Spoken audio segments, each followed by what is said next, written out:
This is 5 pounds of potatoes.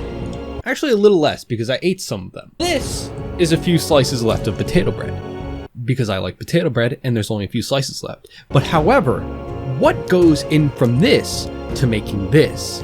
Hi, Pecan here, and I'm here to answer the lifelong question of what is potato bread and where does it come from? Now you can see I've been doing some math here. Running the equations, I have a college degree. I've been trying to put my science brain to work here with my top scientists, myself, to locate the final solution to this equation of how much potato can go into bread before it is more potato than bread, and thus making the finite definition of what is potato bread. Listen, this equation will not work. We have to scrap this and start from the beginning. Jeremy, pull up the equation for potato bread.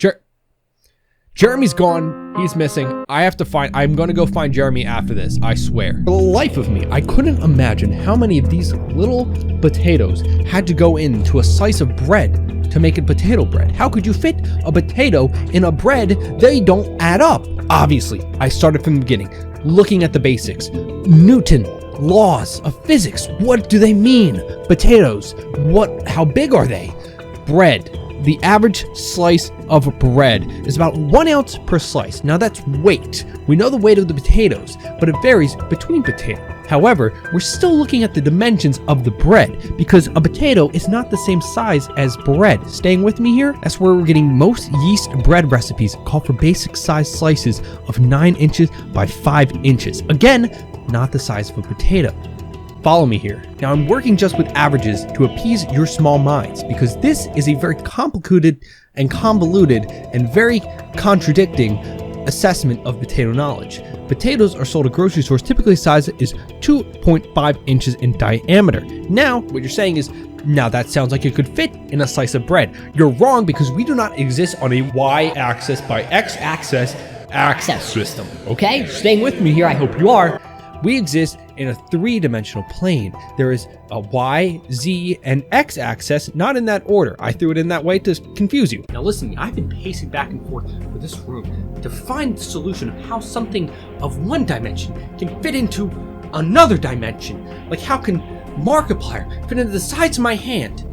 It's because he's short. All goes to say, before we can do the math of converting a potato into a slice of bread, we have to find out the secret of what is potato bread, a theory of what is potato bread. I'm lying with this statement, but I conducted a survey of the general population of people who consume potatoes and potato bread, and they said that they replace their standard white bread sandwiches with potato bread for a good dose of nutrients and flavor. I don't think people eat sandwiches with white bread. Like, why wouldn't you use wheat? Just seems like a simple solution right there. However, we dive a little bit deeper and we see that how much potato bread really is made from potatoes. And on average, recipes vary from 1 potato to maybe more than 1 potato. But I couldn't stop there. My mind kept racing for answers. Potato bread is apparently and essentially just wheat bread with a mashed potato worked into the dough.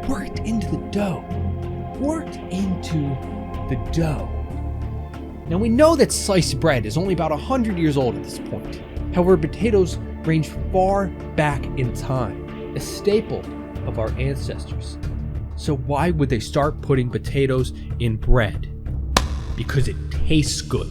Getting into the mathematics, the science behind the bread, we can see that this very popular and highly rated recipe calls for about 1 12-ounce potato for their entire loaf. And then we can see the average loaf has about 15 usable slices. Therefore, we can reasonably surmise with our scientific brain that there's about 0.8 ounces per slice of bread. Now, I think we must raise the question now. Is that enough potato per bread? We must answer this. Now my scientific journey has transformed into a historical one. We're taking a leap here, stay with me.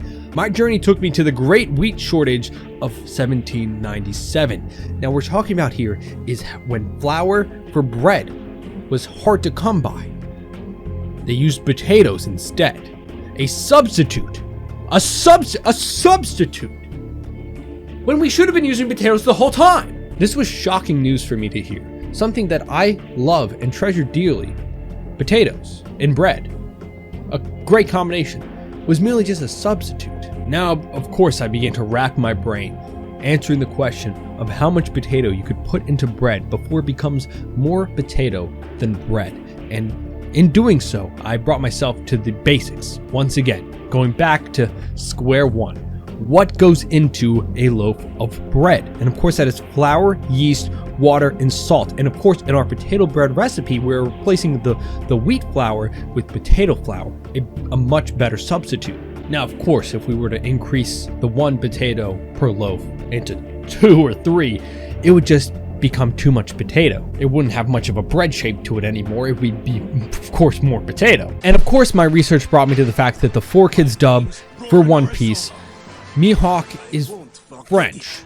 I don't see your kind of courage every day. And of course, that has literally nothing to do with potatoes, but I thought it was fun. Now, what is this all to say?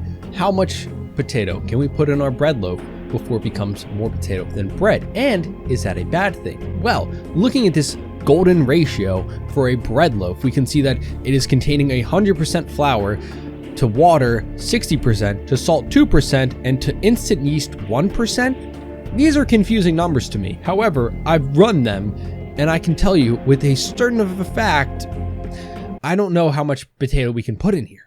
Obviously, we can cut out this 6% butter and 3% sugar and just add in 9% more potato. I think that would be totally fine. And then if we cut out this 11 extra percent for fruits, nuts, or other powders, which who needs any of that when you got potatoes, we can come to a conclusion that we can add 20% more potato to our loaf.